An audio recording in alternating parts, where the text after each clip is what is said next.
ورحمۃ اللہ وبرکاتہ۔ ناظرین محترم، اس وقت ہم منطقہ مسلح یعنی محلہ مسلح شارجہ یو اے میں کھڑے ہیں۔ یہ جو آپ میرے پیچھے عمارت دیکھ رہے ہیں، یہ شارجہ بلدیہ کی خوبصورت عمارت ہے اور اس کی بیک سائڈ کا علاقہ ہے۔ اور یہ جو میرے پیچھے ہے، یہ عیدگاہ ہے شارجہ کی بہت بڑی۔ انشاءاللہ اس کے اندر جا کر بھی آپ کو وزٹ کرواتے ہیں۔ یہ میرے پیچھے آپ کو نظر آ رہا ہوگا البرشا ریسٹورنٹ۔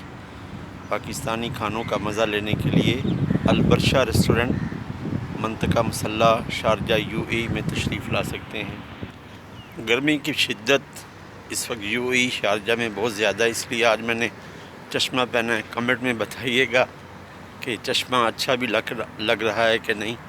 اور دوسری بات یہ ہے کہ بہت زیادہ گرمی ہے، ہوا بھی چل رہی ہے لیکن پھر بھی گرمی کی شدت بالکل محسوس ہوتی ہے۔ میری بیک سائڈ پر آپ بلدیہ کی اس عمارت کا جو کار پارکنگ کا ایریا وہ دیکھ رہے ہیں۔ خوبصورت شارجہ بلدیہ کی عمارت، انشاءاللہ اس کے فرنٹ پر بھی چلتے ہیں انشاءاللہ۔ عمارت کی بیک سائڈ پر باغیچہ ہے اور یہاں پر کام کرنے والا ہمارا ایک بھائی پانی لگا رہا ہے۔ گرمیوں میں بھی یہاں ہریالی کی بہت زیادہ حفاظت کی جاتی ہے۔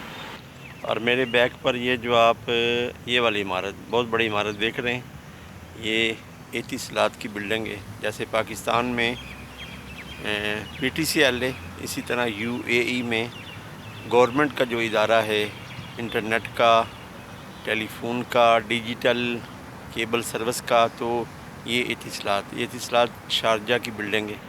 خوبصورت منظر ہے باغیچے کا۔ ابھی ہم اس عمارت کے فرنٹ پر نہیں پہنچے، ادھر جا رہے ہیں انشاءاللہ تعالی، آپ کو فرنٹ بھی دکھاتے ہیں۔ یہ پانی لگانے کا جدید جو سسٹم ہے نا، جب یہ باغیچہ بناتے ہیں، باغیچہ میں گھاس لگانے سے پہلے یہ پانی لگانے کا انتظام کرتے ہیں انڈر گراؤنڈ۔ غوثیہ چینل کو بھی سبسکرائب کرنا ہے آپ نے، لائک کرنا ہے، شیئر کرنا ہے۔ اس عمارت کے چاروں طرف ٹریفک کا سلسلہ رواں دواں ہے۔ یہاں پر ذرا دھوپ کی شدت کم ہوئی ہے، اس لیے میں نے چشمہ اتار دیا۔ یہ پیچھے آپ بلدیہ کی جو عمارت ہے اس کا فرنٹ دیکھ سکتے ہیں، خوبصورت فرنٹ ہے۔ یہ عمارت کشتی راؤنڈ اباؤٹ میرے بیک سائڈ پہ نظر آ رہا ہے، وہاں پر موجود ہے۔ چینل کو ذرا سبسکرائب کر لیں، لائک کریں، شیئر کریں۔ والسلام علیکم ورحمۃ اللہ وبرکاتہ۔